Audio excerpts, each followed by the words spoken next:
What's up mga ka-Big Bites? PBA big announcement, pinatawag ang Magnolia.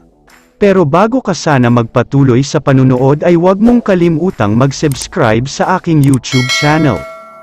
Hanggang ngayon ay pinag-uusapan pa rin talaga sa social media ang naging performance ng Magnolia Hotshots sa naging huling laban nila kontra sa Meralco. Sobrang dami talaga ang mga bashers nila sa social media ngayon. Kung dati nga ay intro voice ang tawag sa kanila ng mga fans, ngayon ay nadagdagan pa ng katagang 51 points, yan ay related sa final score nila kontra sa Meralco, kung saan umiskor lang sila ng ganyan kaliit at ganyan kababa. Franchise low score ang ginawa ng Magnolia, ibig sabihin lang ay simula noong sumali at pumasok sila sa PBA, ngayon lang sila nakapagtala ng ganito kababa. Halos pang 2 quarters nga lang ang 51 points na final score nila. Kaya naman ayon sa mga source, pinatawag na daw ng PBA at ni Commissioner Willie Marshall ang mga officials ng Magnolia, pati na ang mga coaching staff at ibang mga players, at pinagpapaliwanag nga daw sila kung ano ang mga nangyari.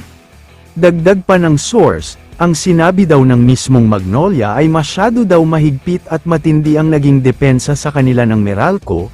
Ang hirap daw talagang magawa ng paraan ang depensa na binigay sa kanila ng mga ito. Ang isa pa daw sa dahilan kung bakit medyo kulang ang pinakita nila ay dahil may mga injured players daw sila. Hindi naglaro ang tandem nila na si Gio Halalon at Calvin Abueva, parehong may injury daw kasi ang dalawang player na ito. Si Gio ay 3 games nang hindi naglalaro para sa kanila, wala pa nga daw timeline o exact date ng pagbabalik niya. Dahil kailangan muna daw siyang ipahinga ni Coach Chito Victorero, dahil kakailanganin nila siya sa playoffs. Si The Beast Calvin Abueva naman ay ngayon lang nawala para sa Magnolia, kaya naman nung nawala ang dalawang magaling at nagbibigay ng energy sa kanila, nahirapan daw talaga silang mag-adjust ng husto, dahil madalas ay sila ang priority sa opensa. Pero ayon sa source, ang pinakasinisisi daw ng lahat dito ay si Coach Chito Victorero. May mga nagsasabi pa nga na inutusan niya ang mga players niya para sadyang imintis ang mga tira nila, para ibenta ang naging laro kontra sa Meralco.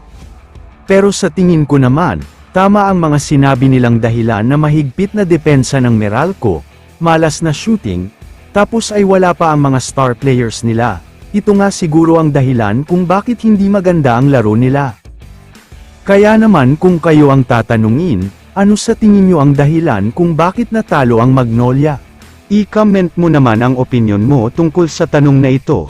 Dito na muna nagtatapos ang video na ito. Maraming salamat sa panunood mga ka-Big Bites. God bless sa inyong lahat.